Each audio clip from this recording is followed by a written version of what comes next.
I'm Jake Aaron Villarreal, born and raised in Silicon Valley, and here to take you behind the scenes to share what it's like to be a startup founder, the journey they're on, the problems they face, and the products they build in an effort to transform industries. I'm excited to have with us today David Bradford, founder, co-founder, and CEO of Virtual Immersive Educational Worlds. David, welcome to the show. Thanks, Jake. Nice to be with you today. Well, a little bit more about David. He is a proven business leader with over 40 years of experience in the computer industry and a member of the Utah Technology Hall of Fame. He's been fortunate to run not one, but two of America's 50 fastest growing tech companies and even hired the inventor of Apple, Steve Wozniak, to work for him. Today, David Bradford is the CEO of Virtual Immersive Educational Worlds, featuring Quick Learn, allowing for virtual time travel to meet and take lessons from the greatest minds in history driven by AI. David, can't wait to talk about this story and the technology platform you've built and are building. Before we do that, where are you calling in from today? I'm calling in from my home in Provo, Utah, kind of what we call Silicon Slopes here. You're in Silicon Valley. I've spent years and years traveling up and down the 101 and the 280 and backwards and forwards. So I know your area well, but I live in Provo, Utah right now. Hundreds of AI startups are launching every month, battling to build their founding teams. As a leader, your job is to get results. When it comes to hiring, that's where it gets tough. So you go out and you try a recruitment firm, but they don't understand your story. They're off target, and when they send you candidates, it's a waste of time. We believe you should never have your time wasted. That's why we launched MatchRelevant, because your story is more than just an open role. It's your founder's journey, the problem you're solving, the product you're building, and why it matters. When we work with companies, we make sure we understand your whole story. So when we go out and do a search, we're on target. It's worth their time. They're interested. And more importantly, it's worth yours. And when it comes to hiring engineers, we work to make sure we get it right by deploying a team of seasoned CTOs that have built some of Silicon Valley's best companies. They can collaborate with you in the technical interviewing process. They can be a sounding board, or they can run it for you. When it comes to building teams, there's no time to waste. Let's make it count. If you have a role that needs to be filled, book a time with a hiring guide at matchrelevant.com and learn how we do it. Very cool. Well, I love Utah, and we get out there when we can to do some skiing. So it's a hidden gem in the US. If you haven't been there, check it out. Before we talk about your company here, and I'm fascinated to talk about it because it's not just a product or platform I think that will be helpful um, for today's world, but for the future of how people learn about things in life and from the ground up, kids to adults and everywhere in between. So I'll Yeah. let you talk about it, but give us a little background of your origin story. 40 years in the industry is great.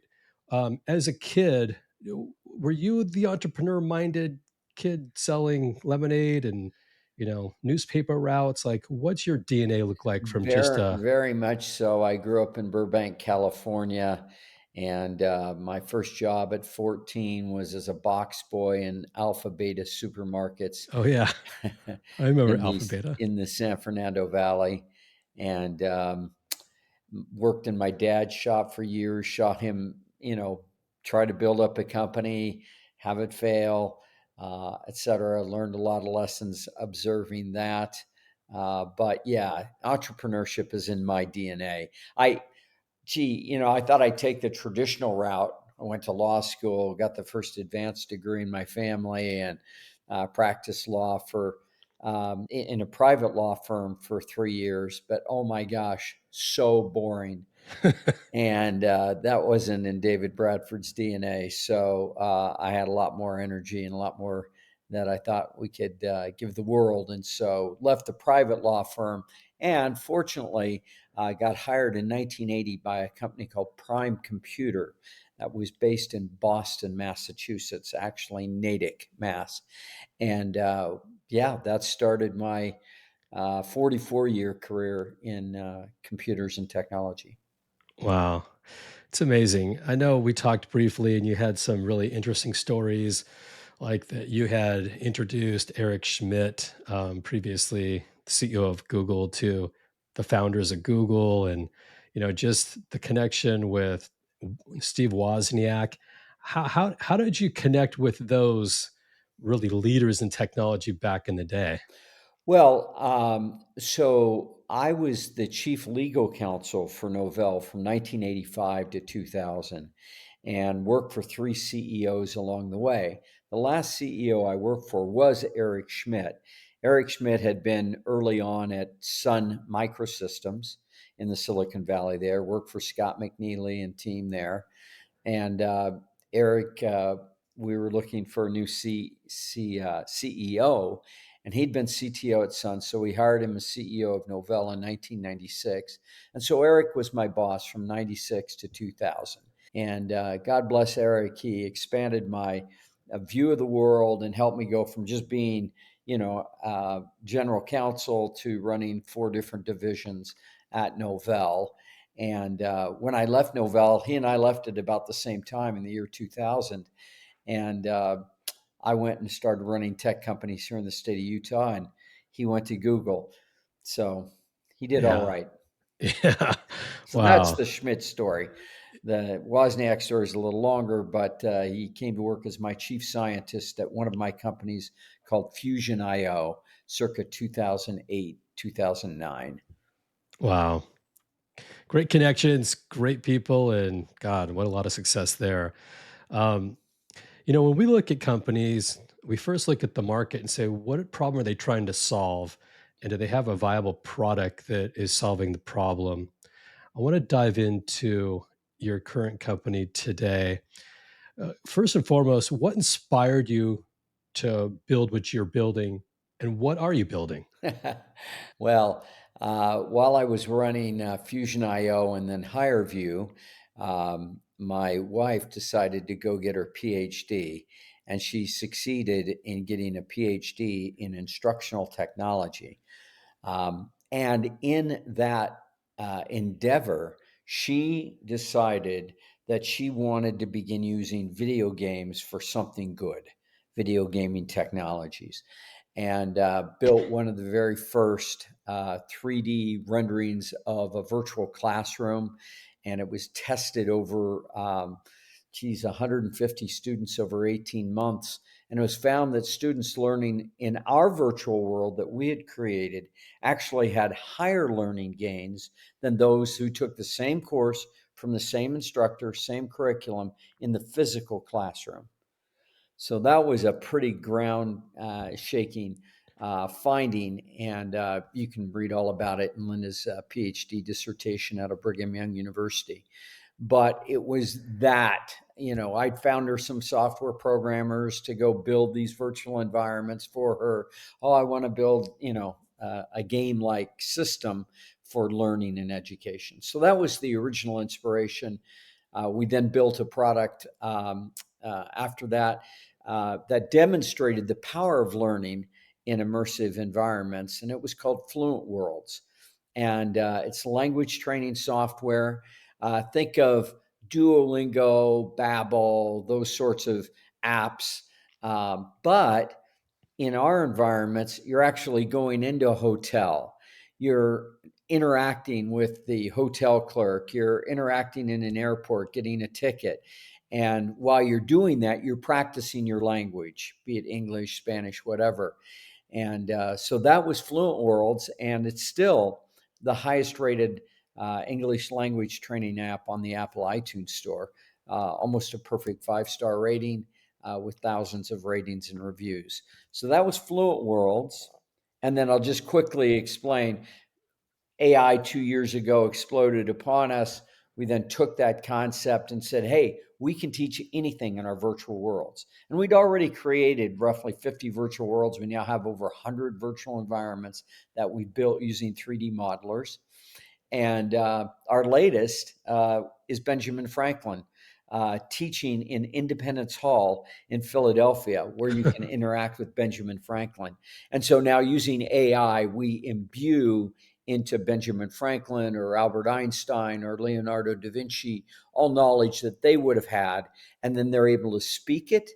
Not only speak it, it's not just one way. You're not just an observer, you're a participant. You're able to interact with Albert and say, Albert, how does your theory of special relativity relate to black holes? And he responds, and you go back and forth. So That's quick learn. So we went from Fluent Worlds to quick learn, and that's where we're at today. God, that sounds amazing. I took a look at your product and I've got two little boys, and I will tell you that we have other apps that we use and they continue to bite at my ankles to get your app. So we need to get it. We've seen the YouTube videos and really just how things interact, but just walk us through a little bit of the as you log into the system, what's the experience like for a user? Well, the first thing you'll see is kind of a Netflix like interface, be it on the smartphone or on your desktop.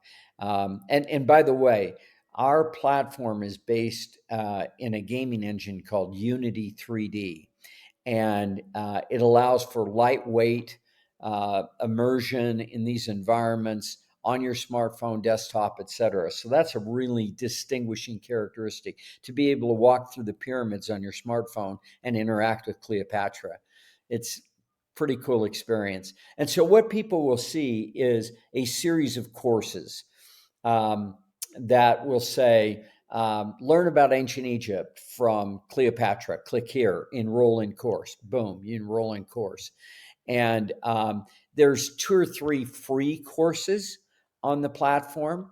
But then right now, kind of an introductory price, it's $15 a month, and you can access more than 50 virtual instructors in more than 100 courses. And ranging from strategy and leadership with Steve Young, your NFL Hall of Fame quarterback from the Silicon Valley, and or Larry King, or go back in time and meet with Hercules or King Tut. Wow. It's amazing. With AI so prevalent, we see it really being utilized and trying to be utilized in almost every sector and every Fortune 500 company that we're talking to today from the top down. The CEO is saying, "What are we doing with AI? What's our strategy? How are we optimizing the business? What revenue opportunities can we generate from it?" But when it comes to education, I think the world is so much bigger in terms of how AI can be applied. And if you think about the current generation we have today, I mean, good or bad, most kids at some point are in front of an iPad. So if you have a choice, education versus a game or versus something that's not so productive, um, we're looking for options as parents. Send your kid to Quick Learn, definitely.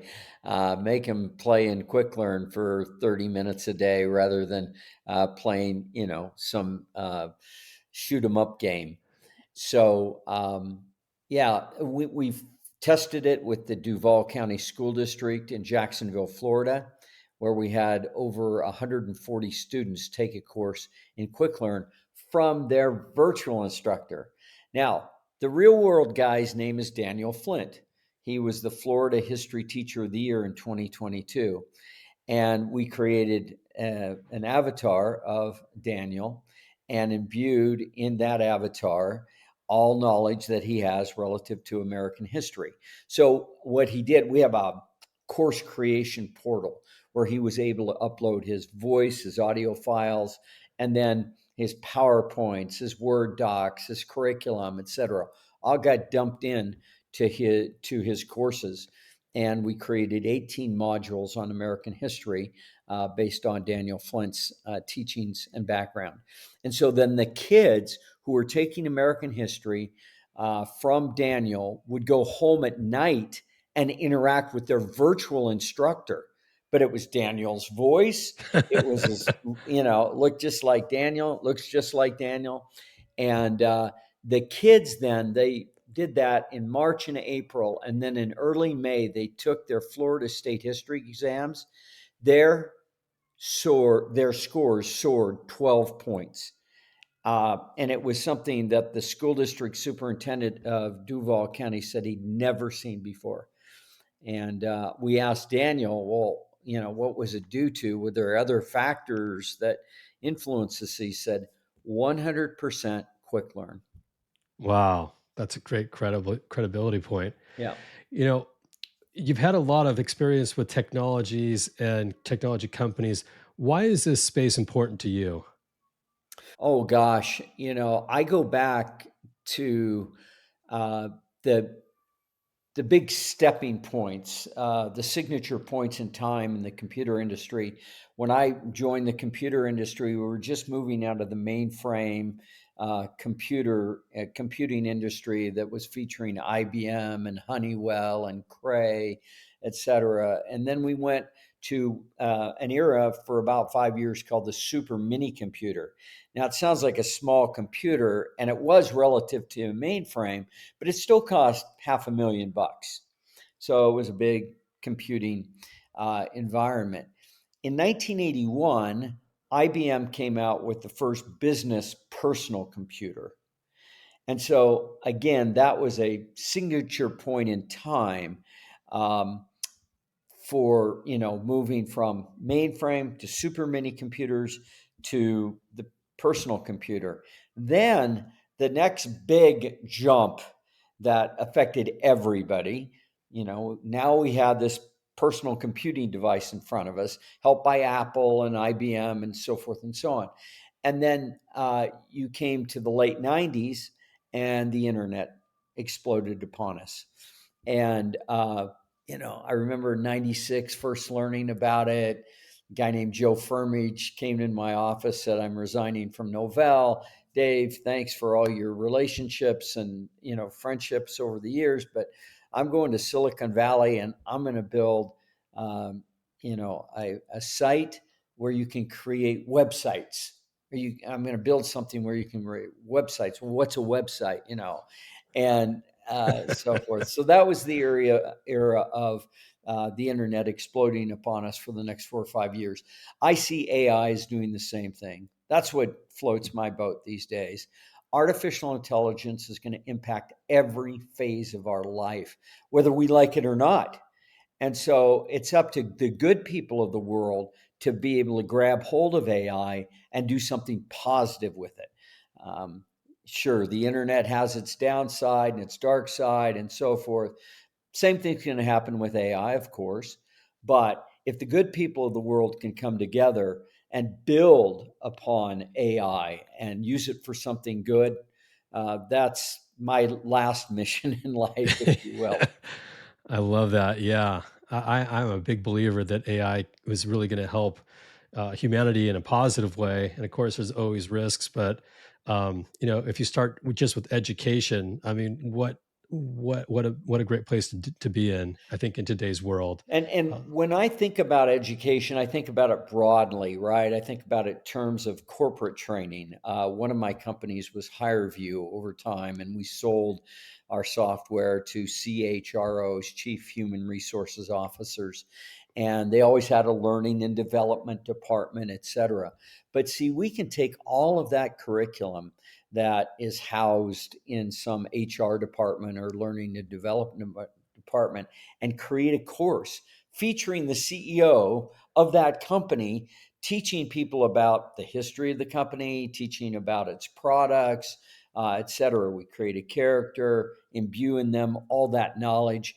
And remember, we have that rapid course creation tool that we've built in the back end, allowing any L&D department to overnight have a course where it's conversational with the CEO.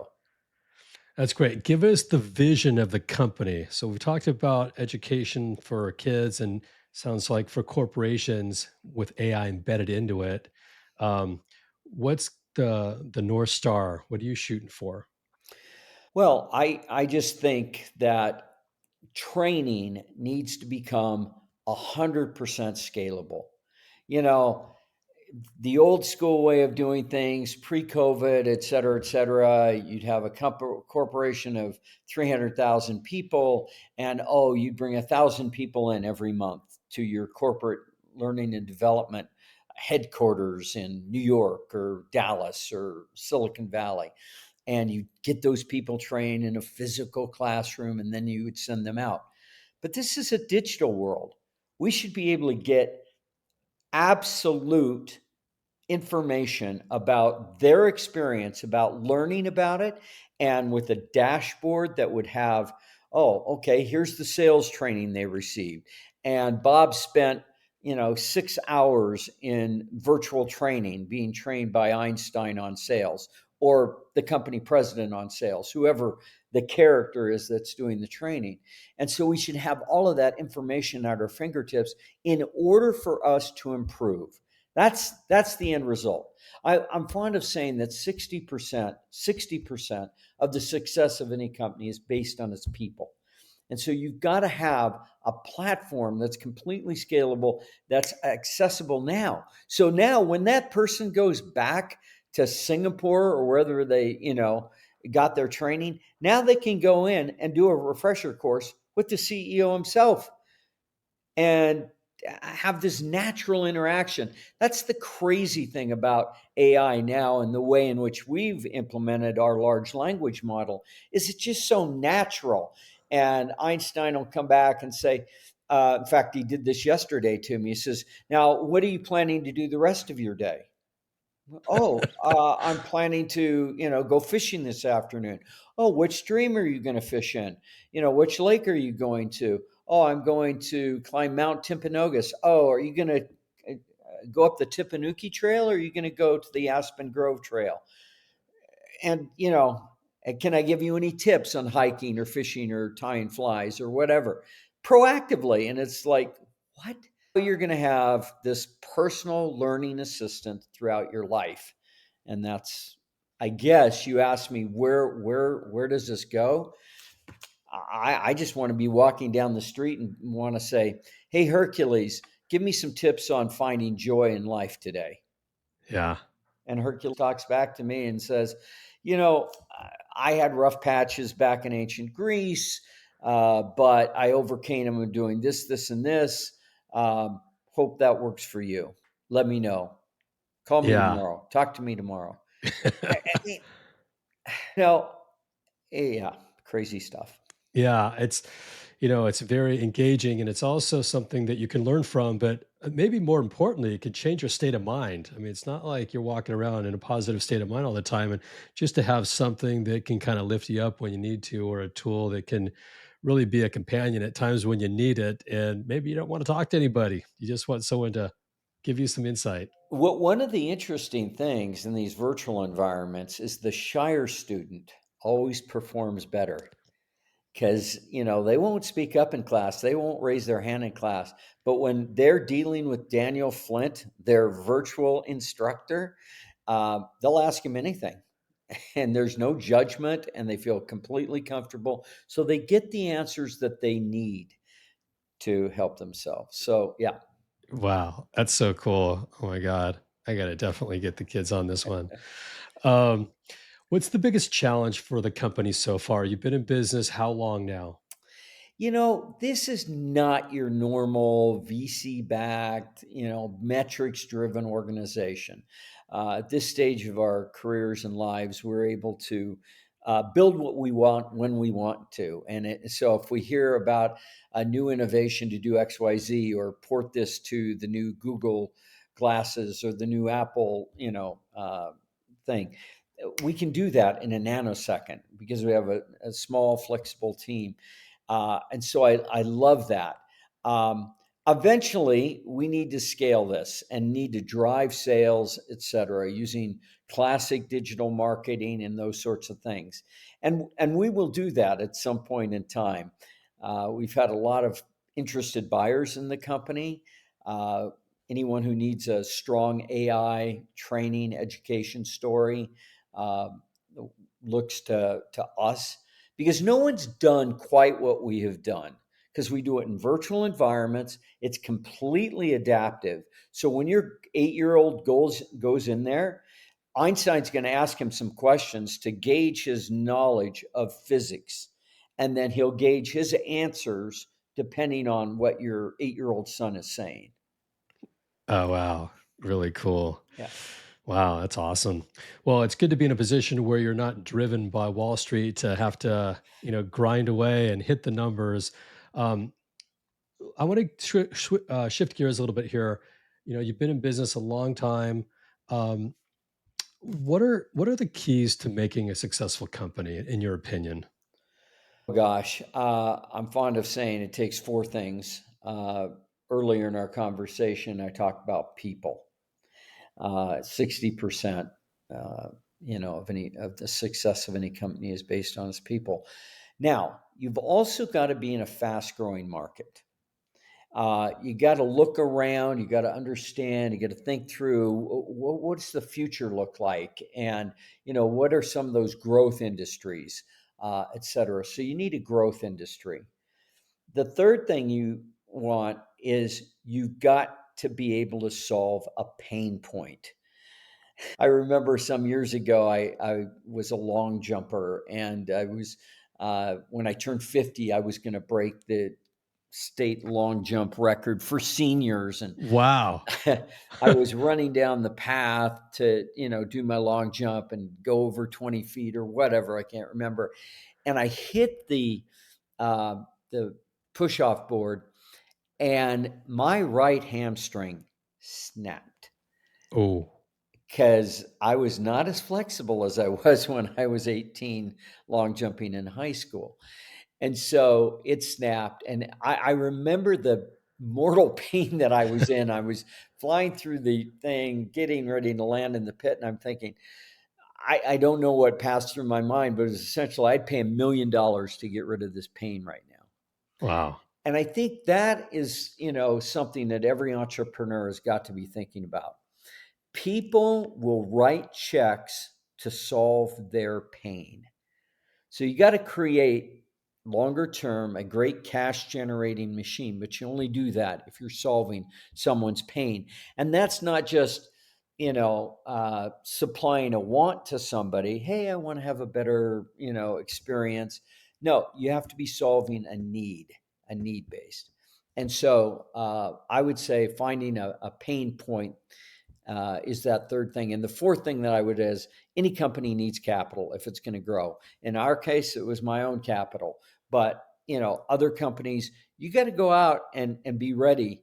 And I will tell you, it's like just the sun rises up every morning. You think you're going to be able to raise capital in a month because you've got something that's so cool. Everybody's just going to write a check for it, et cetera. Be prepared for an 8 to 12-month journey to raising your capital. Yeah, you could be a unicorn and raise it, in a month or two, but it just doesn't happen that way. So be prepared to slog through and get through that, chasm of despair. Yeah. Good. Great insight. What advice would you give your 20-year-old self having gone through your career and really still in your career, but kind of looking back? Execute.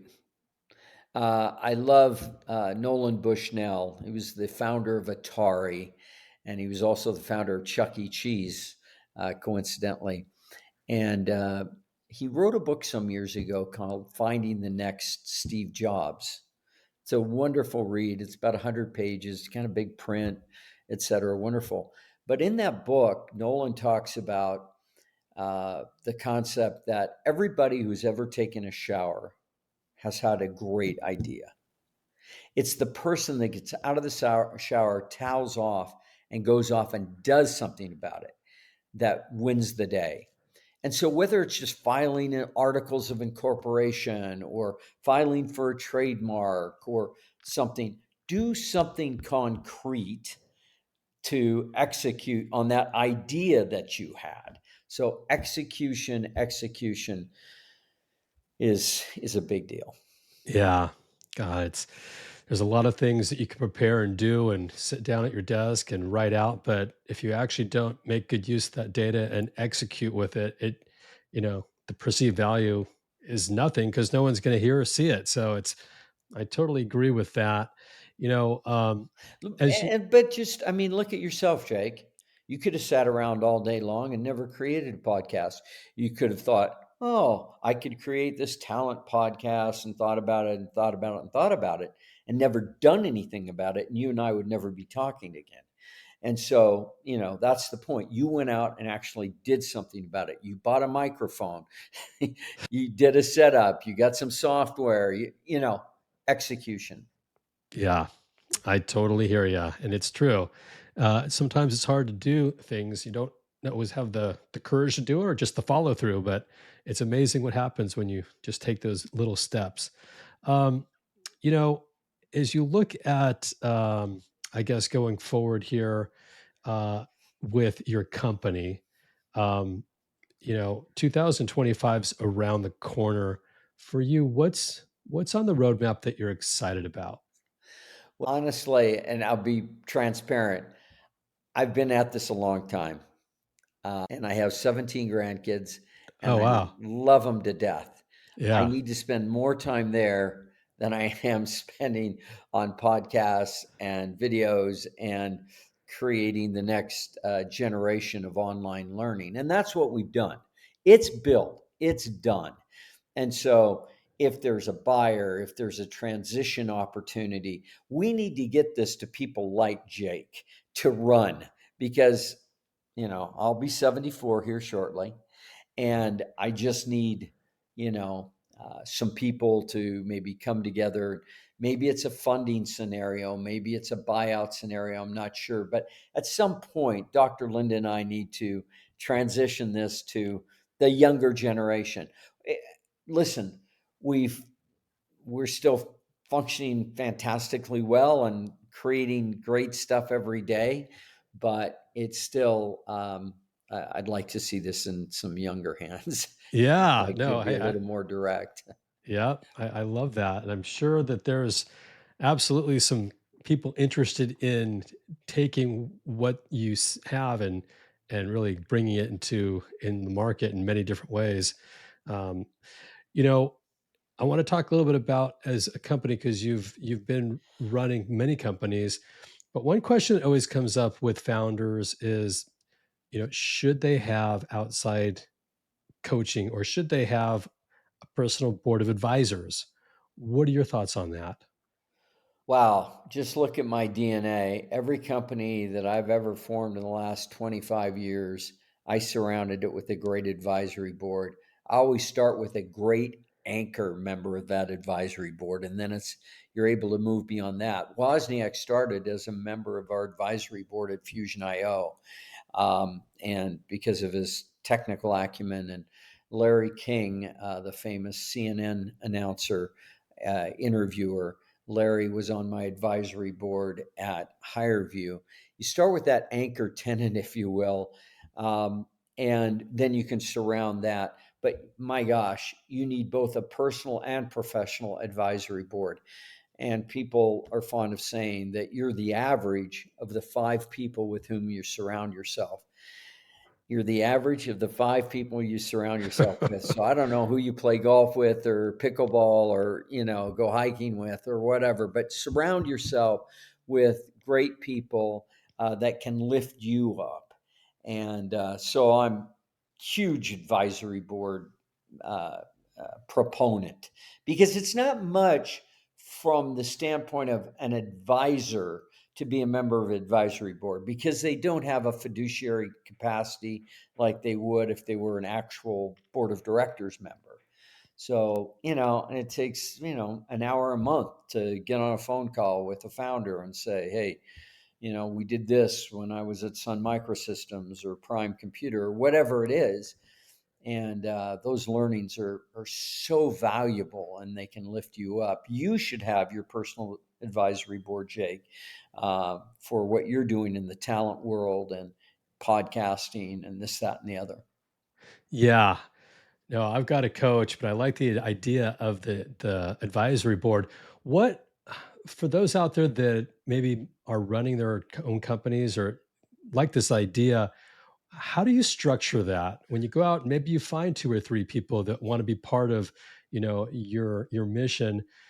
Do you pay them on a monthly Yeah, no, basis? that's a really, really great question. The way I've set up every one of my advisory boards is stock options, just like you would if you were a software engineer. Probably not the amount that you would give your core, golden software engineers, but yeah, give them a little equity, right? And I go back in time on the advisory boards I've sat in. I've had 6, 7 liquidity events from companies where I was on advisory board.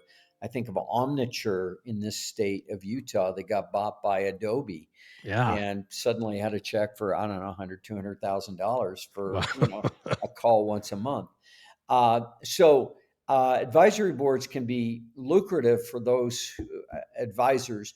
And so, but I would, you could Google it or do an AI search and just say, give me an advisory board letter with stock options. Boom, Yeah. you'd have something ready to go.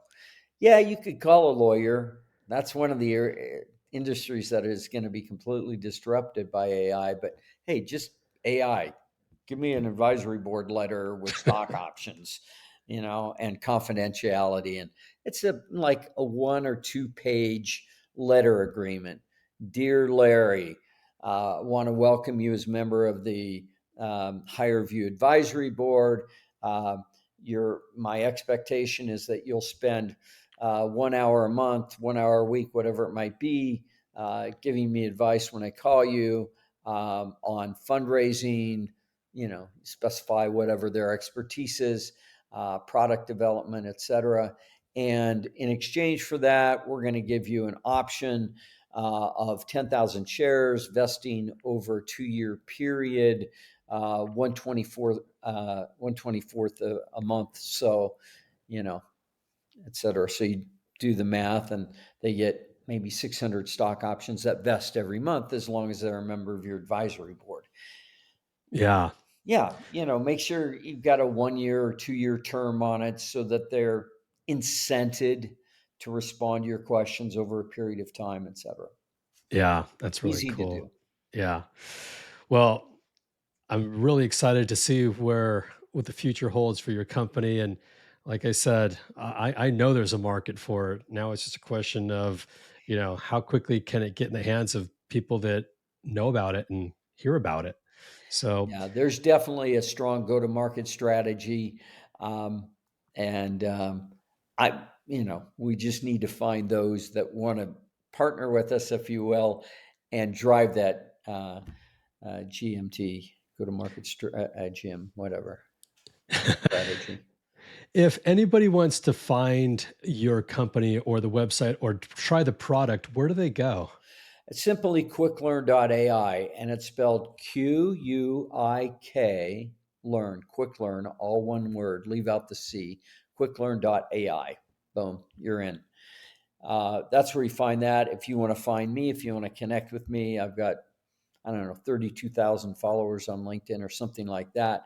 I do quite a bit of LinkedIn, and I will respond to people. So, but it would be helpful if they do an introduction and just say, hey, I'm Joe Blow. I live in Seattle, Washington. I listen to your podcast with Jake. Would love to connect with you. Boom. Then I'll accept. And I always make room for new people in my LinkedIn. Very cool. That's awesome. Yeah.